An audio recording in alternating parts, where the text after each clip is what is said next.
유다서는 요한계시록 바로 앞에 위치한 서신서인데 분량은 짧지만 내용은 강렬합니다. 당시에 교회에 침투한 이단의 그릇된 가르침에 맞서서 믿음의 도를 위하여 힘써 싸우라는 메시지를 담고 있습니다. 유다서는 배교에 대한 경계를 매우 엄격하게 다룹니다. 진리가 혼탁해지는 마지막 시대에 성도들이 어떻게 신앙의 정절을 지켜야 하는지를 보여줍니다. 1절에서 유다가 자신을 소개합니다. 예수 그리스도의 종이요 야고보의 형제라고 소개합니다. 대부분의 학자들은 유다서를 기록한 유다를 가리켜 예수님의 친동생으로 보고 있습니다. 그리고 유다는 1절에서 편지의 수신자를 이렇게 표현합니다. 부르심을 받은 자, 곧 하나님 아버지 안에서 사랑을 얻고 예수 그리스도를 위하여 지키심을 받은 자들. 편지의 수신자가 성도의 정체성을 그대로 표현합니다. 부르심을 받은 자, 하나님의 사랑을 입은 자, 예수께로부터 지키심을 받은 자. 이 세 가지 성도의 정체성은 우리의 신앙의 순서를 가르쳐 줍니다. 우리가 하나님께로부터 부르심을 받아 제일 처음에 성도가 되었습니다. 그 다음에 성도가 된 이후에 하나님의 사랑을 알아갑니다. 그리고 하나님의 아들 예수께서 당신의 몸인 교회를 통하여 우리를 지키심을 알게 됩니다.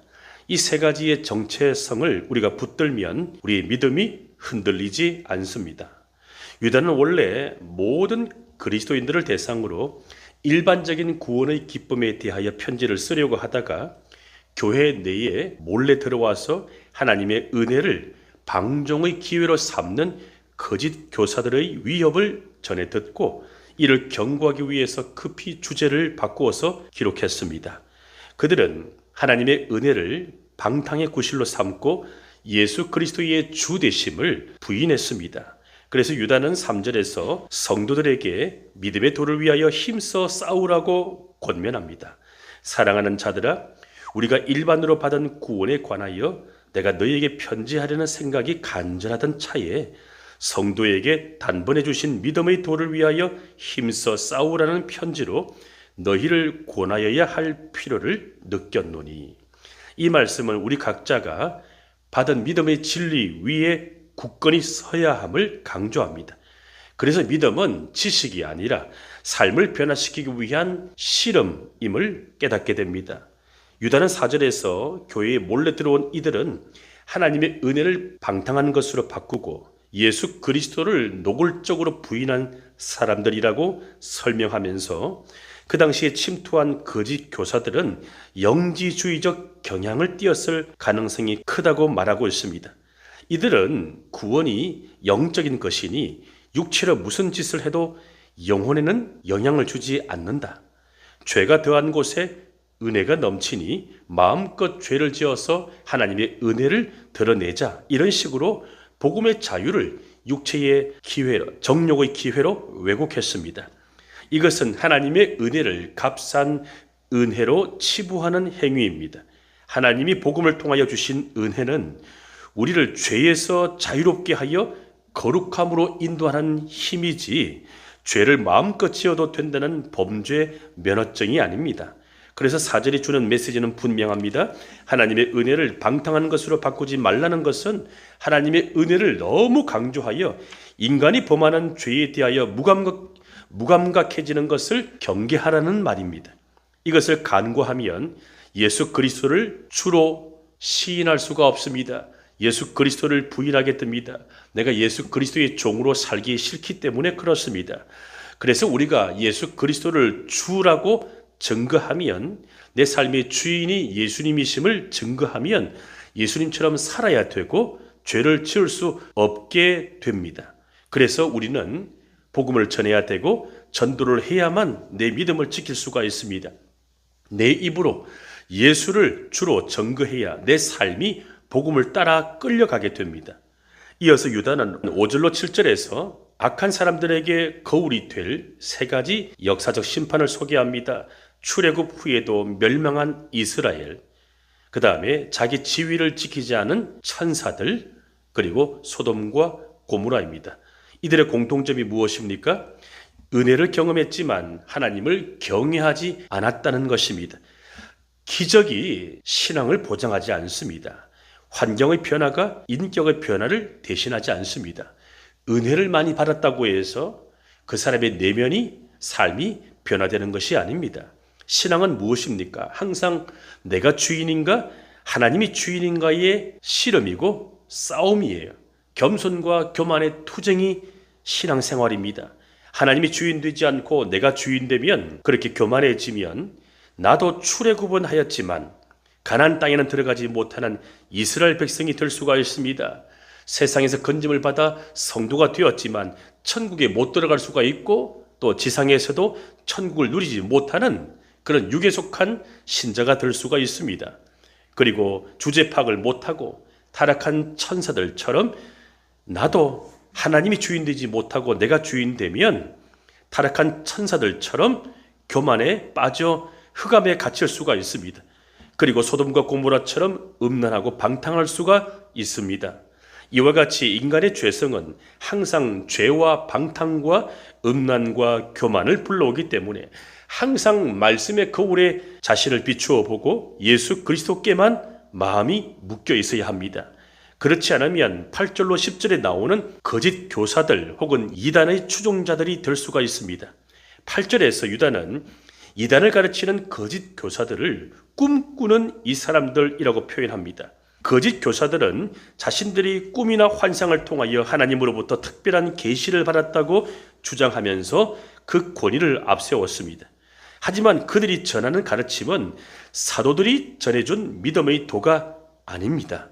자신들이 만들어낸 환상이자 주관적인 착각에 불과하다는 점을 유다는 꼬집고 있습니다. 기독교는 신비와 기적을 강조하는 종교입니다. 동시에 가장 합리적인 종교입니다.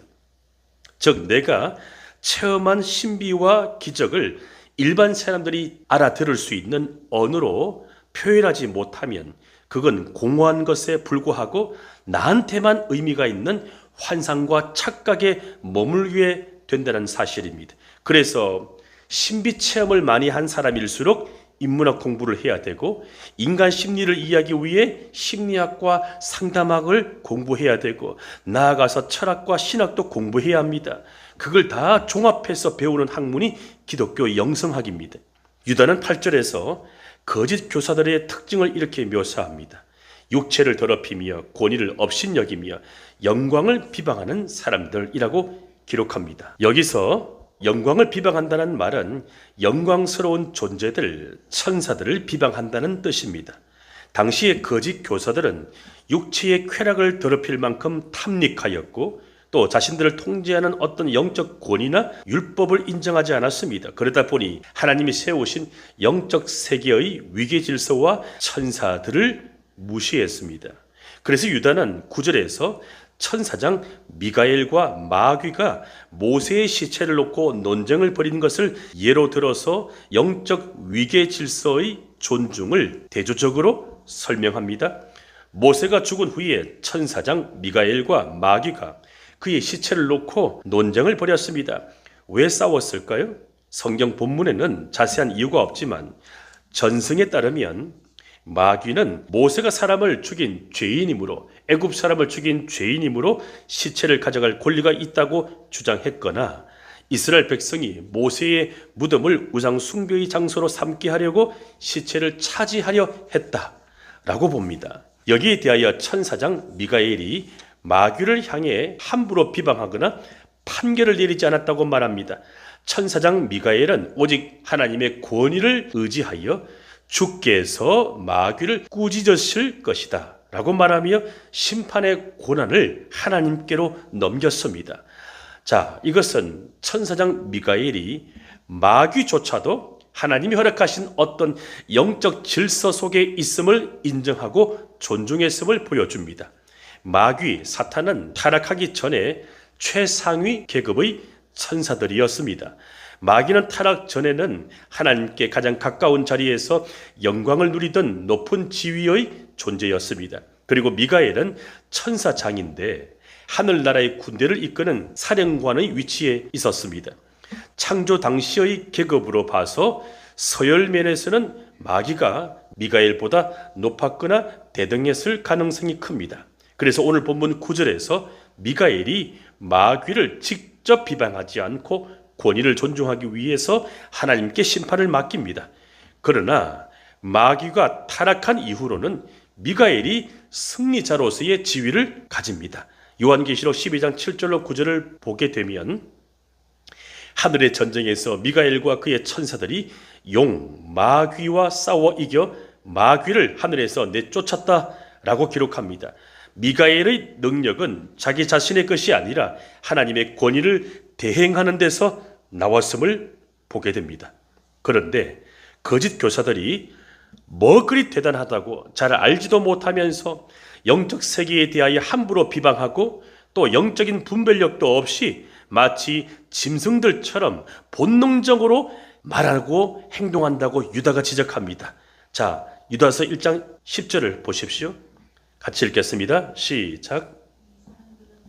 거짓 교사들은 영적으로 무지하면서도 자기들의 경험과 느낌을 절대화합니다. 오늘날에도 비슷한 모습이 있지 않습니까? 내가 느꼈다, 내가 깨달았다, 내가 들었다, 내가 보았다. 이런 체험과 신비를 강조하지만 자세히 들여다보면 분별이 없습니다. 분별 없는 영성은 결국 겸손을 잃어버린 확신으로 변질됩니다. 사람은 영적 분별력이 없으면 함부로 말하고 들짐승의 본능이 불쑥불쑥 튀어나오게 됩니다. 유다는 거짓 교사들과 이단을 가르치는 사람들을 영적으로 무지하다고 말하면서 또 한 가지 특이한 설명이 있습니다. 그것은 그들이 본능대로 행동하는 짐승이라고 설명한 점입니다. 사람이 본능대로 함부로 말하고 비방하고 본능대로 음란하게 행동하면 위험한 경계 대상임을 알아야 합니다. 그래서 유다는 본능대로 살아가는 세 인물을 통하여 이들의 본질을 설명합니다. 가인, 발람, 고라가 나오죠. 가인은 어떤 사람입니까? 시기와 질투와 미움의 본능대로 산 사람이었습니다. 발람은 어떤 사람입니까? 신앙을 이익의 수단으로 삼은 예언자였고 불의한 삭슬 사랑한 사람이었습니다. 고라가 어떤 사람이었습니까? 당을 지어 모세와 아론의 권위에 도전하고 하나님이 세우신 질서를 대적한 인물이었습니다. 그리고 본능대로 살아가던 가인과 발람과 고라의 길은, 그 결론은 처참하다고 기록합니다. 12절을 보면 물 없는 구름, 열매 없는 나무라고 말합니다. 13절을 보면 바다의 거친 물결이고 흑암으로 돌아갈 유리하는 별이라고 표현합니다. 겉보기에는 멀쩡해 보이지만 생명이 없습니다. 다시 말해 유다가 속한 초기 신앙 공동체에 몰래 침투하여 잘못된 이단을 가르친 거짓 교사들은 생명을 살리는 능력이 없다는 것입니다. 가짜 복음이고 유사 복음이기 때문에 그렇습니다. 자, 본능대로 살아가던 세 사람 가인과 발람과 고라의 비참한 결론을 경고한 유다가 14절과 15절에서 에녹의 예언을 인용하면서 심판의 확실성을 선포합니다. 14절 15절을 같이 읽겠습니다. 시작.